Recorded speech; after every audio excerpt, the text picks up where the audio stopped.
Hello बच्चों, welcome back to conceptual business study solution. आज है हमारी वीडियो नंबर 52। आज के वीडियो में जैसा कि हमने पिछले क्लास में आपसे प्रॉमिस किया था कि आज हम कुछ केस स्टडी को ही आगे बढ़ाएंगे, तो आज हम 4 नई केस स्टडी पढ़ने वाले हैं, जिसमें 1 मार्क्स की 3 केस स्टडी होंगी और 4 मार्क की 1 केस स्टडी होगी। और ये जो केस स्टडी है बच्चों, सभी आपके पिछले एग्जाम्स में आ चुकी हैं, चाहे वो कंपार्टमेंट के एग्ज़ाम हो या फिर अदर एग्ज़ाम्स हो। ठीक है, ये जो केस स्टडीज़ हैं ये आपको बताएंगे कि किस पैटर्न में आपकी केस स्टडी आती है और 1 मार्क्स की केस स्टडी के लिए आपको कैसे प्रिपरेशन करनी है। मैं धीरे धीरे रीड करूँगी, आप समझते हुए क्या कर सकते हो, पॉज करके वीडियो को उसे कॉपी में लिख लेना। चलो स्टार्ट करते हैं।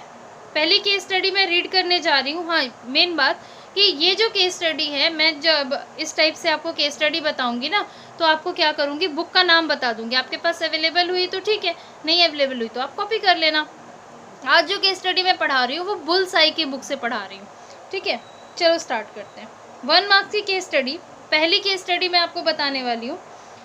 सीमा, a student of management, likes to relate what she learned in the class to real life situation. वो बता रही है कि भाई अपने रियल लाइफ के सिचुएशन से वो क्या सीखती है। वो मैनेजमेंट के स्टूडेंट है। पहली बात, she observed many situations while watching educational programmes on television.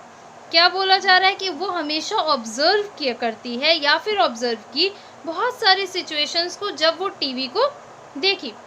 That remind her concepts of scientific management. जो क्या करता है, देखो ध्यान देना, उसे साइंटिफिक मैनेजमेंट को ध्यान दिलाता है। अब हमने यहाँ पर एक गलती क्या की, फटाफट बताओ तो। हाँ, अगर आपको याद होगा तो हमने क्या किया, ये मैंने गलती जानबूझ के की है, क्योंकि जब हम किसी गलती से सीखते हैं तो वो चीज़ें हमें याद रहती हैं। अब आपको शायद ये याद रहेगा, नहीं तो धीरे धीरे प्रैक्टिस हो जाएगी कि जब भी आप केस स्टडी पढ़ोगे, first you read the last line of the case study which clears कि आपको केस स्टडी में किस पॉइंट को ध्यान देना है, कौन सा टॉपिक आपसे पूछा जा रहा है। जैसे यहाँ लास्ट लाइन है, अब तो मैंने खैर यहाँ बता ही दिया कि कॉन्सेप्ट ऑफ साइंटिफिक मैनेजमेंट, तो आपको साइंटिफिक मैनेजमेंट को ध्यान देना है। In one such programme factories manufacturing components for products like automobiles, computers and mobile phones were shown। तो यहाँ पर बोला जा रहा है कि कौन सा साइंटिफिक मैनेजमेंट है। ठीक है, name the concept of scientific management that should be adhered to while manufacturing components for such products। ठीक है, तो यहाँ पर हमने क्या देखा कि शी ऑब्जर्व्ड मेनी सिचुएशंस, वो बहुत सारे सिचुएशंस को ऑब्जर्व किया उसने, while watching educational programmes on television. जब वो एजुकेशनल प्रोग्राम्स कहाँ देख रही थी, टीवी पर। ठीक है, दैट रिमाइंडेड हर कॉन्सेप्ट, वो सारी चीज़ें उसे साइंटिफिक मैनेजमेंट को याद दिलाती हैं। ठीक है, तो यहाँ पर क्या हुआ, किसको देखा जा रहा है, that standardisation and simplification of work. क्यों स्टैंडर्डाइजेशन है और क्यों सिंप्लीफिकेशन वर्क है, तो यहाँ देखो कि जब ये प्रोग्राम्स उसने देखा तो फैक्ट्री, जो लास्ट लाइन बोला जा रहा है कि factories manufacturing components for products like automobiles, computers and mobile phones were shown. बहुत सारे अलग अलग यहाँ पर क्या थे उसके पास में प्रोडक्ट्स थे। ठीक है, तो उसने क्या किया, एक स्टैंडर्ड फिक्स करना है और अपने काम को सिंपल बनाना है ताकि जो है काम अच्छे से हो सके। तो यहाँ पर क्या बताया जा रहा है कि रियल लाइफ से वो सीख रही है।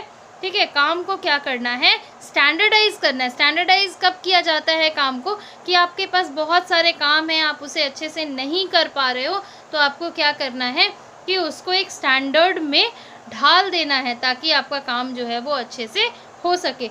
ऐसे साधारण भी बनाया जाता है। इससे रिलेटेड एक लॉन्ग केस स्टडी हम लोग अपनी आने वाली वीडियो में देखेंगे, जिसमें कि हम एग्जाम्पल देंगे एक कॉफ़ी शॉप का। तो आगे आने वाली आप वीडियो देखना, तो ये जो स्टैंडर्डाइजेशन है ये आपको और अच्छे से क्लियर होगा। Next case study, appliances India limited. देखो ये केस स्टडी को ध्यान से सुनना, ठीक है, क्योंकि इतनी बड़ी केस स्टडी देख के बच्चे छोड़ देते हैं, बट वो क्या होगा कि स्टार्टिंग में ही हमें समझ में आ जाता है कि भाई पॉइंट क्या है। तो पहले लास्ट लाइन पढ़ लेते हैं। State the general principles of management which the company wants to modify to meet the changing requirements। तो यहाँ पर क्या है, प्रिंसिपल ऑफ मैनेजमेंट हमें फाइंड करना है। देखो, तो प्रिंसिपल ऑफ मैनेजमेंट जब फाइंड करना है, तुरंत दिमाग में आ गया कि भाई 14 प्रिंसिपल्स होते हैं। ठीक है, देखो तो appliances India limited is engaged in manufacturing and distribution of home appliances since 1987 से वो लगी हुई है बनाने में सामान. It has a good name in the market as the company is producing good quality appliances. वो अच्छी क्वालिटी के प्रोडक्ट्स बनाती है. It has separate departments. ध्यान देना वर्ड पे, separate departments for manufacturing, finance, sales, maintenance, services. That means उसने हर एक काम को बांटा हुआ है. Then यहाँ पर क्या हो जाता है, division of work. Very good. Since the areas of operations of the company, अच्छा पूरा लाइन मैंने नहीं किया, finance, sales, maintenance services and technical services to achieve specialization.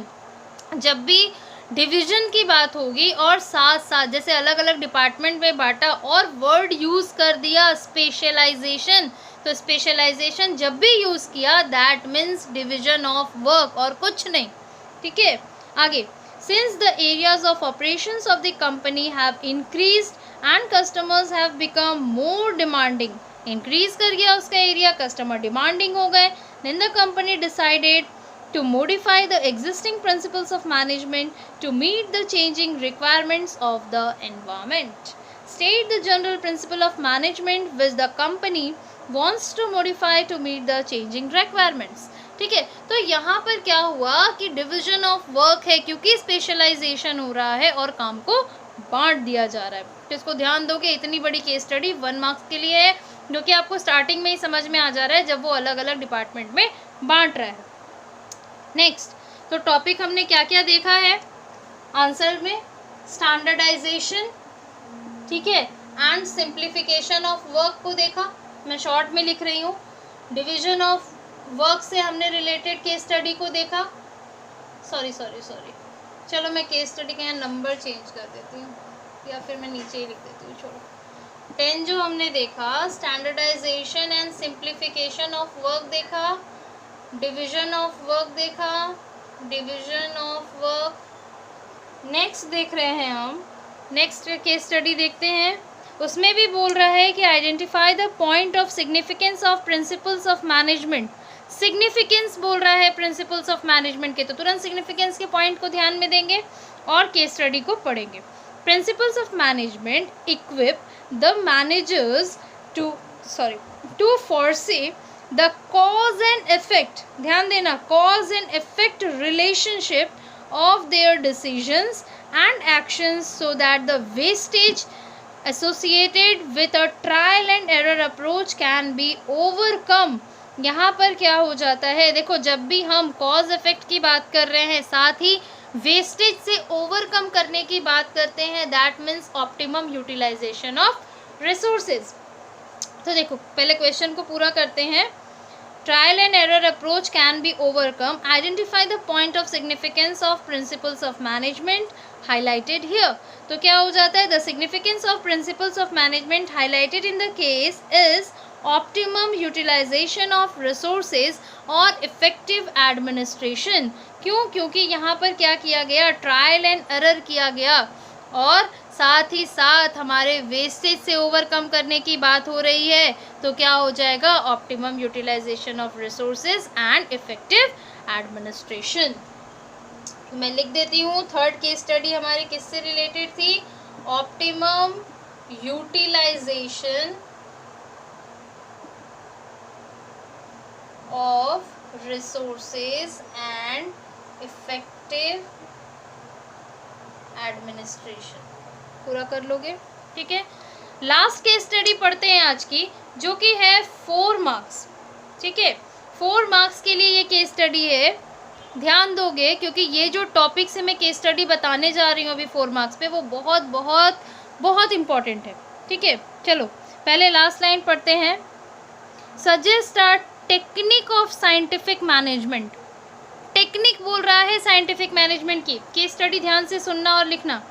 Kanpur leather limited, the manufacturer of leather products. ठीक है, वो क्या बनाता है इससे हमें कोई लेना देना नहीं. It is producing on large scale.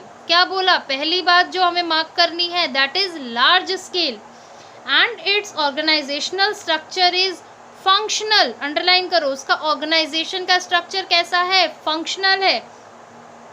In the production department various foreman, देखो किस किस चीज़ों से हमें केस स्टडी समझ में आएगी, तो प्रोडक्शन डिपार्टमेंट है जिसमें वेरियस फॉर्मेंस हैं, बहुत सारे अलग अलग। हमने देखा है ना फॉर्मेंस कहाँ होते हैं, तो फंक्शनल फॉर्मेनशिप में 4 प्लानिंग करते हैं, 4 उसको इम्प्लीमेंट करते हैं, ऐसा हमने पढ़ा था ना। तो वही है यहाँ पे, various foremen have been employed, full stop. Each foreman has been made responsible for production, planning, implementation and control. This has led to a situation of confusion and uncertainty. Suggest a technique of scientific management to Kanpur Leather Limited which may help it to effectively organize planning and its execution. यहाँ पर क्या बोला जा रहा है, देखो production department में अलग अलग तुम्हारे फॉर्मेन्स हैं, उसके बाद में हर एक फॉर्मेन जो है अपने प्रोडक्शन, प्लानिंग, इम्प्लीमेंटेशन और कंट्रोल सबके लिए रिस्पॉन्सिबल हो रहा है। तो यहाँ हम क्या करेंगे कि उसी फॉर्मेन को हम काम को अच्छे से बांट देंगे ताकि एक बंदा जो है सभी कामों के लिए रिस्पॉन्सिबल नहीं होगा। उसमें हमने जैसे फंक्शनल फॉर्मेनशिप में पढ़ा था, हमने क्या किया था, फंक्शनल फॉर्मेनशिप यहाँ पर आ रहा है जो 4 मार्क्स के लिए हमने पढ़ा टॉपिक। तो आपको क्या करना है, देखो इसमें क्या किया था हमने, 4 पढ़े थे ना, 4 इधर 4 इधर, प्लानिंग के 4, प्रोडक्शन के 4, ये हमने पढ़ा था। जाकर के आप अच्छे से स्टडी करोगे। 4 प्लानिंग करते हैं, प्लानिंग इंचार्ज होते हैं, और 4 उसके प्रोडक्शन के इंचार्ज होते हैं, ठीक है। तो इस तरह से करके आपको क्या करना है, जो भी आप एक्सप्लेनेशन दोगे वो सारे एक्सप्लेनेशन आपके on the basis of case study होने चाहिए। क्योंकि मान लो अगर आपको बोला कि साइंटिफिक प्रिंसिपल्स ऑफ मैनेजमेंट, तो ये नहीं कि आपको नहीं समझ में आ रहा है तो आप कोई भी साइंटिफिक प्रिंसिपल लिख दोगे।